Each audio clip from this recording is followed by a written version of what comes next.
Okay, so it's good to see you again. It's been well over 4 weeks, I 5 weeks know. since I've seen you. I know you've seen Sue since then. So, I think the last time I was here, I'm going to try to recollect on everything. You talked about doing some different activities. You went downtown. Mm-hmm. You got out of the house. You went to the downtowner. Mm-hmm. And you said you enjoyed watching kind of the people going by, and I'm trying to recollect on other things that were going on, I think with your sons. Oh, yes. So how are things been going just with all of that since the last time that I saw you? Well, I've decided to let go a little Okay. with him drinking and... Is this your son? it's my son. Okay. My youngest son. Your youngest son, okay. And now who is that? Somebody's at my door. What should I... Don't come back. I'm in therapy. Do you want to start over? That's okay. Okay. Did you... Well, let me just double check, Bob. It's Bob, and you've got an issue like in your bathroom. Can't you take care of that now? Sure. Yeah, Bob, it's fine. Are you It's fine with that? Mhm. Okay. So, okay, you have two sons. I just want to make sure I'm getting the whole story. Okay, you have two sons. This is your youngest son. How old are both of your sons? 46 and 40. Okay, 46 and 40. Okay. Why are you laughing? They're both adults. So, well, there'll always be your babies in your eyes, I'm sure. Yeah. So, okay, is he still drinking? Yeah. Your youngest son? Okay, so nothing's changed. No, nothing's changed.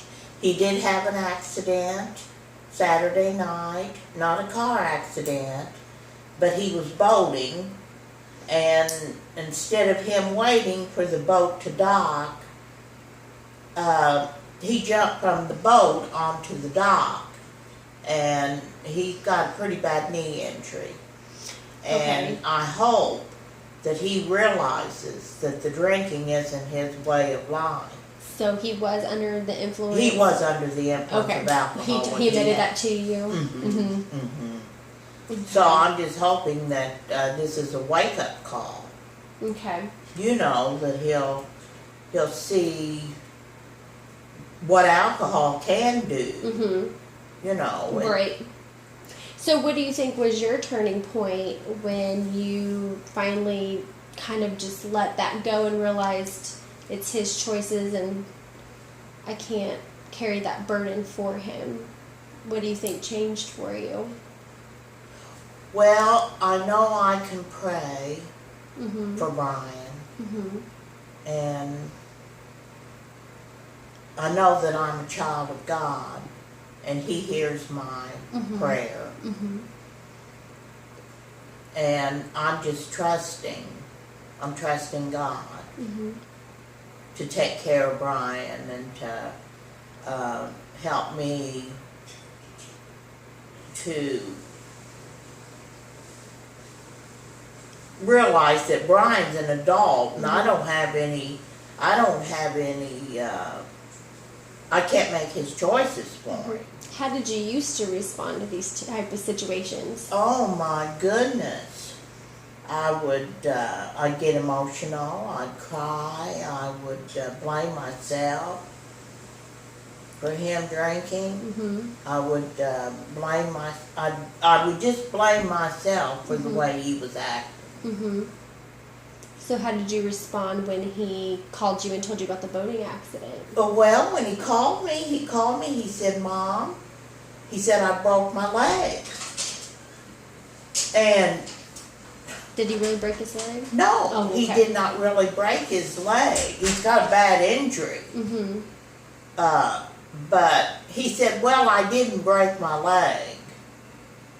He said, it's my knee. Mm-hmm. He said, but I'm on crutches and I can't walk on it and I'm going to have to miss both my jobs. I'm not going to be able to work. Mm-hmm. And am I doing okay? Oh, you're doing great. Okay. I was checking the time. I was making sure that it was still recording. Sorry, go ahead. What was I saying?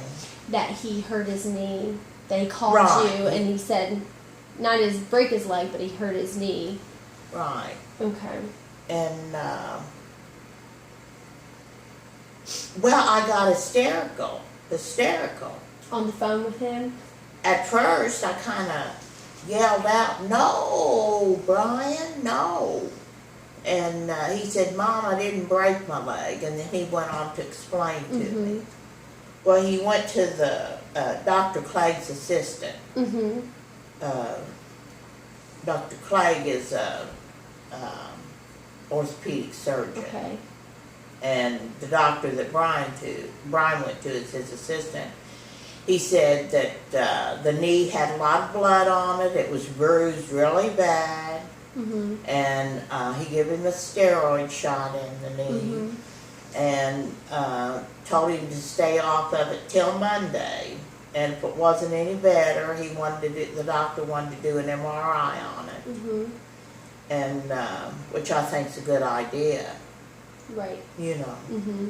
And so it's up to Brian to stay off of it. He shouldn't want, he don't want to make it any worse. So when than it you is. had your moment where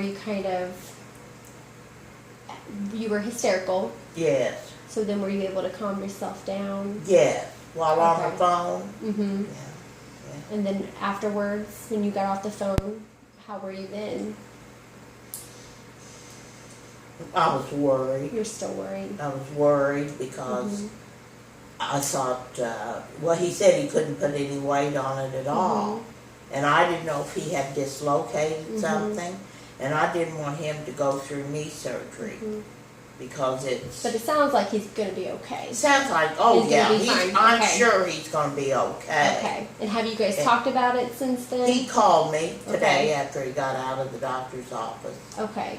And he said, well, Mom, he said, my knee's going to be okay. Mm-hmm. He said, I thought it was worse too. But Do you think it rattled him a little? I think it did. Okay. Have you guys talked about the drinking? No. No. Do you guys No. talk about that openly or? No, he knows I disapprove of it. Okay.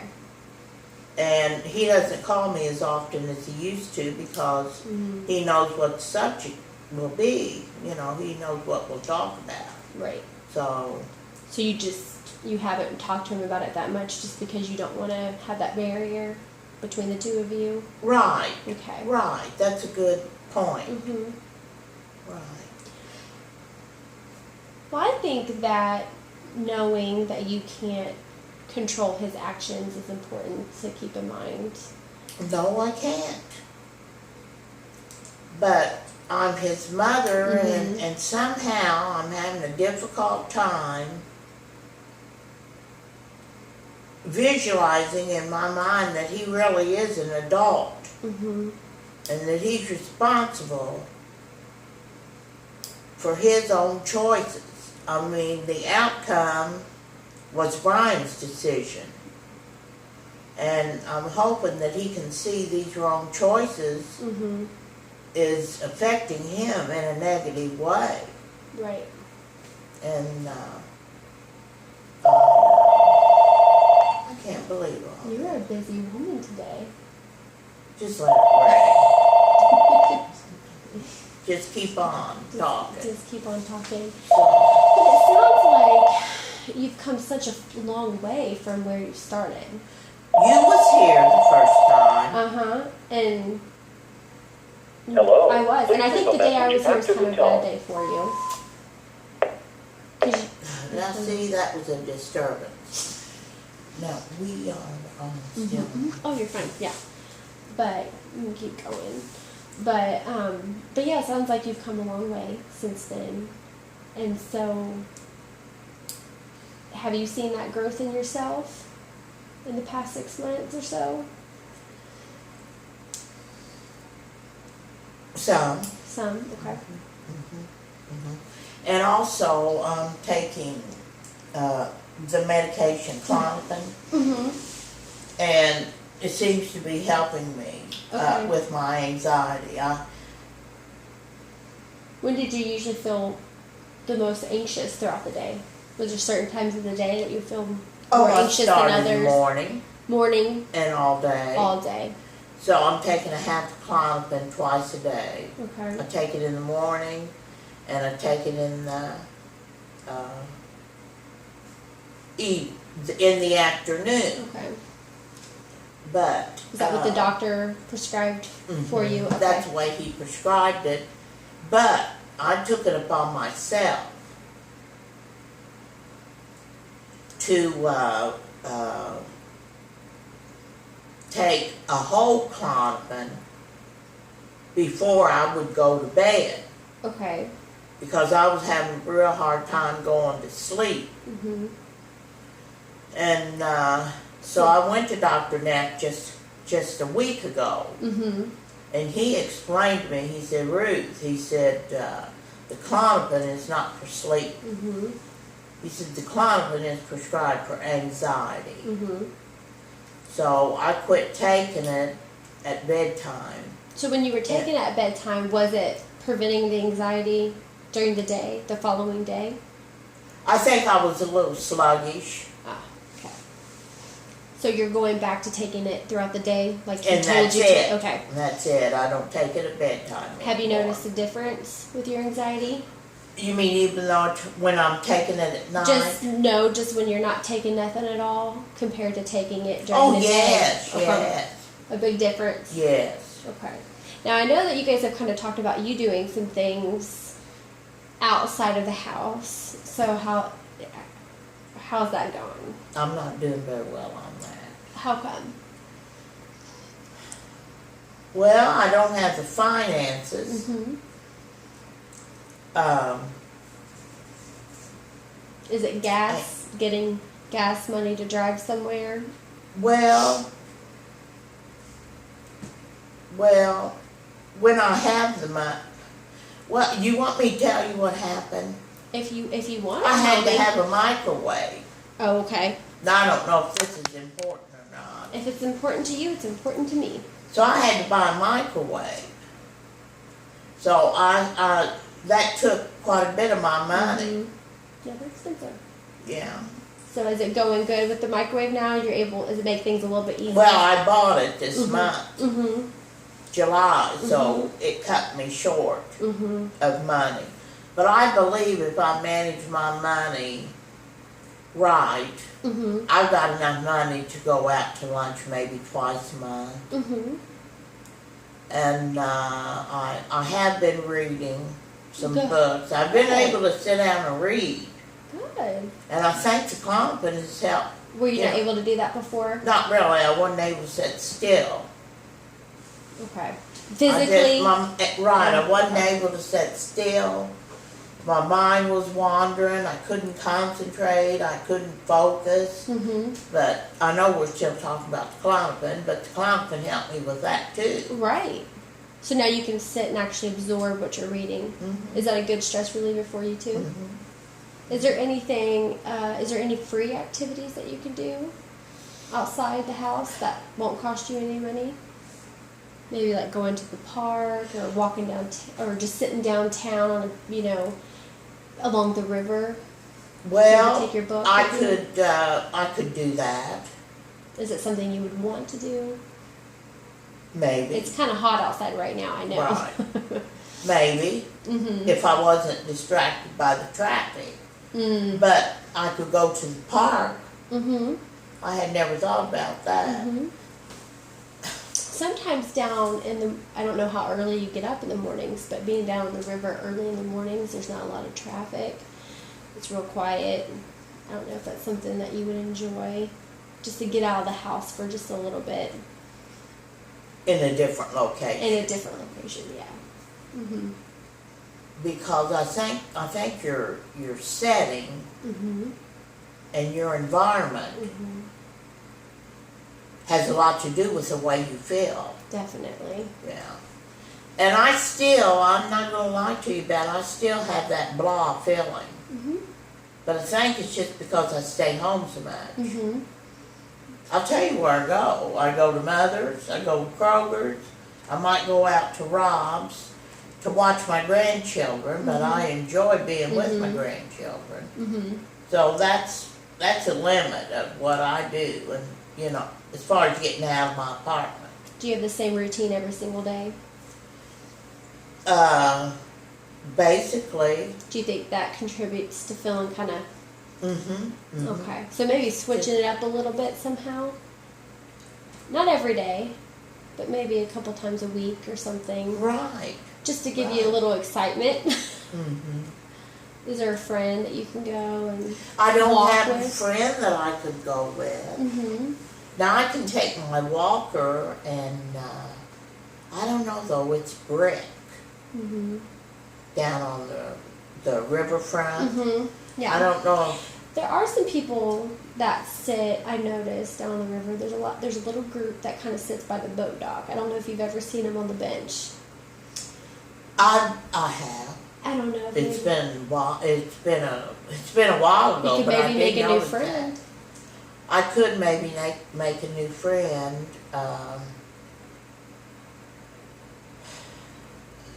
No, I'm not good around other people, and especially a crowd. And it's just because I don't work outside the home anymore. Mm-hmm. I don't mingle with people a lot. Mm-hmm. I just stay home, and most of the time I'm by myself. Mm-hmm.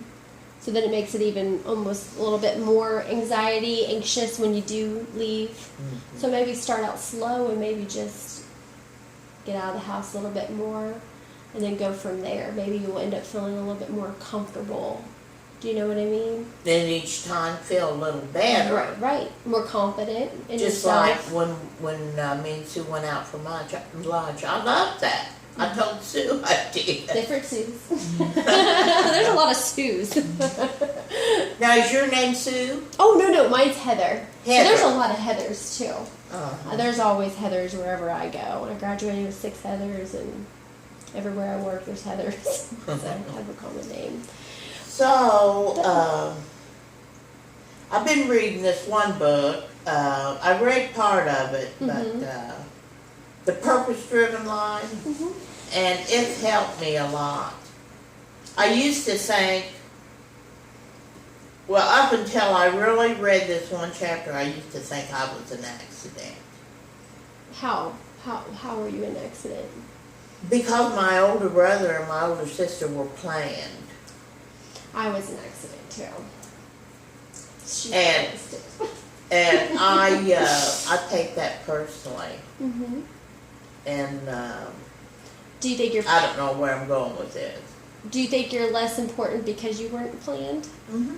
I used to. Really? Mm-hmm. So do you think? How do I you seen evidence, and I How- knew things that happened. like with your parents or? My mother had a nervous breakdown after having 3 children in a row. Mm-hmm. Like there's only 18 months. Were you the third child? I was the 3rd child, Okay. and I'm the middle child. There's a Okay, younger okay, brother and okay. a younger sister. Okay. But I definitely was an accident. I know I was. You were. But I feel differently Were you about the it oldest now. child? No, I was the middle The one. middle. Okay. The oldest boy was the oldest grandson, Okay. first one. My sister, my older sister, was the only granddaughter, Okay. and then I came along. Then Mother had a nervous breakdown. Sue's probably heard this, but they had to hire a lady to come in and help take care of me. So I didn't really bond with my mother, Okay. but since then I have, as an adult. Okay. So do you think the nervous breakdown was just contributed to her having the 3 Mhm. kids back to back? Mhm. So she's probably overwhelmed. Mm-hmm. So it really wasn't a reflection of you being born. It was more so having 3 young kids close in age. Maybe she was overwhelmed. It was a lot for her. Did you guys talk about it since then? We talked about it some. And did you tell her how you felt about it? Mm-hmm. And what did she say? She said you weren't an accident, Ruthann. She said you were loved just as much as the Oh, others. let's see. And how does that? Do you feel Well, like? that made me feel better, but not until I read that chapter 2 or 3 times. And what does the chapter say? It says that even if I was an accident, that I was planned by God before I was created, and that I was in His mind, in the Spirit of God, before my parents ever had me. I was already planned, so, I was born as a child of God, so I maybe you feel were that way surprised to your now. mom, but not to him. Pardon me? Maybe you were surprised to your mom, but not to him. Right. So. Now wait a minute, I didn't understand what you Oh, said. I'm saying maybe you were surprised to your parents, but not to him. Right. So you weren't necessarily unplanned. No. You can look No. at it that And I feel better about that. I felt real good about my birthday. It was Good. July the 16th. Happy birthday. And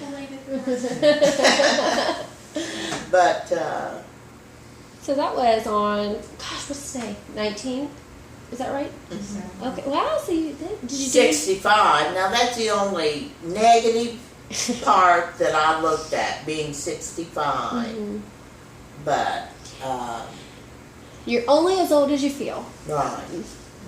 Did you do anything for your birthday? Went up to my mother's. They had dinner for me. Oh, that was nice. And what was so nice, my mother baked my cake. And Nice. she's 95 years old. Go, Mom. 94. Wow. Is she So pretty good? that could be my last birthday with her. And I can always remember that she baked that cake. Absolutely. Now, is she in pretty good health? She gets around. Wow. That She is gets so around. I mean, impressive. she's getting tired. She by 12 o'clock, she's got little chores that she does in the morning, and by 12 o'clock, she's ready to rest. But she probably gets up really early. So she's probably been up 6-7 hours before some people get their day going. Really. So. She gets up early. Wow. She wakes up about 5 o'clock. So it sounds like you guys had a really good. You had a really good birthday. Mhm. Now, who else was there? Was anybody It else was there? just me and my 2 sisters. Oh, And, are you close to your me. sisters? Well, my youngest sister, there's distance. She lives in Indianapolis, but I'm closer to her than I am the So one does that lives right here. It's funny how that happens, huh? Well, they have a different disposition. Sue knows about that. So she drove down just for your birthday? Uh-huh. Well, that was nice of her. That had to make you feel special. Mhm. So, what's different about the 2 sisters? What's different? Yeah. Mm-hmm. Well, both of them have a good income. Mm-hmm. I mean, they don't have to worry about money. But my one sister thinks she has power over me. She's not rich. But the money that she has that circulates in her home and in her hands and her income, Mm-hmm. she just feels like she has power over me, like she can tell me off one day and then call me the next. Okay. She treats me like a younger sister. She don't have any respect for me. Okay. None. Okay. And then the other sister. We respect each other. Okay. I can't say I have a whole lot of respect for my older sister How come? because of the way she treats me. Oh, okay. The older sister. Okay. She's the reason I had to get a new microwave. Why would She burned it up. did she burn something Did I in tell there? you about that? She put something in there and it. Used it as a timer. Oh, I think Did that happen the last time I was here? Probably. Okay, so have you gone without a microwave this whole time? Yeah. Okay. It's kind of hard to go without a microwave. And this is another story. My other son, No, this is the He the oldest needs- son. the oldest son, he wants a different microwave. The microwave I bought is in the trunk of my car. Oh, you don't have it in here? I don't have it in here yet. Okay. And the microwave that I bought and I sacrificed to get it. Right. Now, Amy gave me some money, but I thought I had to go to Greaves and get me a good one. Is that where you got it? Yes. Okay. So, I mean, I didn't give $300 for it, Mhm. but I give some over 100. Mm-hmm. And he needs a microwave. I know he needs a microwave. The one he's got is small, Mm-hmm. and he wants that microwave. Okay. He So wants a it's microwave. been laying in my car for a couple of weeks in the trunk of my car because I can't decide whether I want to bring it in here or let him take it out of my trunk and put it in his house. Now that is wrong. Does he work? He's a stay-home dad. She works. He doesn't contribute any money to the house. Okay. Oh, Does he But- know that you sacrificed your income, part of your monthly I income don't for the think he microwave? pays attention to that. Okay. I don't think he pays attention to that. But I'm aware of it. Do you think would he appreciate if you gave him that microwave? I think he would take it for granted, like he takes me for granted. Okay. I don't ever have that much money to, So do how? for him. So what would happen if you gave him the microwave? I would have to get me another one. And that would happen the following month, and then you would be short financially the Again. second month again. Okay. Again. Of course, I wouldn't buy it. I wouldn't go down to Greaves and buy me one. This time I'd go to Walmart. Okay, and get you one that maybe is not as nice.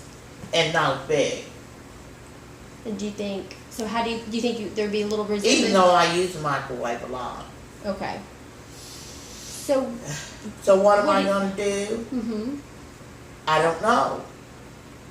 Because I feel obligated to him. In what ways do you feel obligated? Well,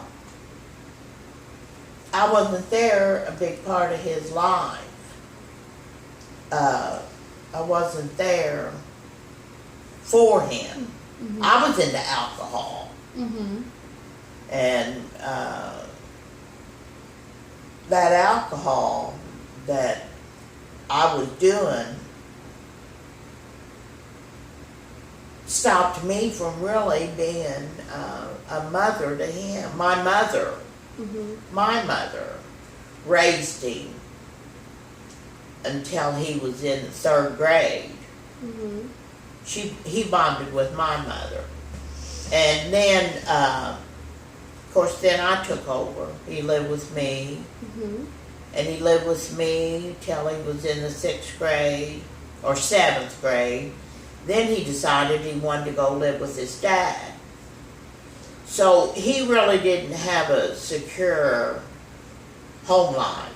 And I blame myself for that because of the alcohol and the wrong choices that I made. Mhm. I don't know if I'm making any sense or not. No, you're making sense. But I'm sure since then you've sacrificed a lot for him. I'm gonna For assume. him, for him. I Okay. don't do anything, never have had to do anything for my youngest son, Brian. Okay, but you've sacrificed a lot for your oldest son. So how much do you continue sacrificing for it to be enough? I think this is going to be the turning point. Okay. I'm either going to let him have that microwave and continue to feel obligated to him, Mhm. and at the same time feeling obligated to him, do without the things that I need. And I have got to stop that because I have to have my needs. Now, I'm not asking for everything I want Mhm. because I know God only promises us our needs. And I have my needs. Mm-hmm. Do you And, think there's uh, other ways to show him love and support besides? Well, I watch the a microwave. grandkids every time that He needs you to. that he needs me to. Mm-hmm. And I'm sure Now I you're- have quit taking care of him while he goes out and drinks. I have put a stop to that, so that's one good thing on my part. I think that's a healthy boundary. But this microwave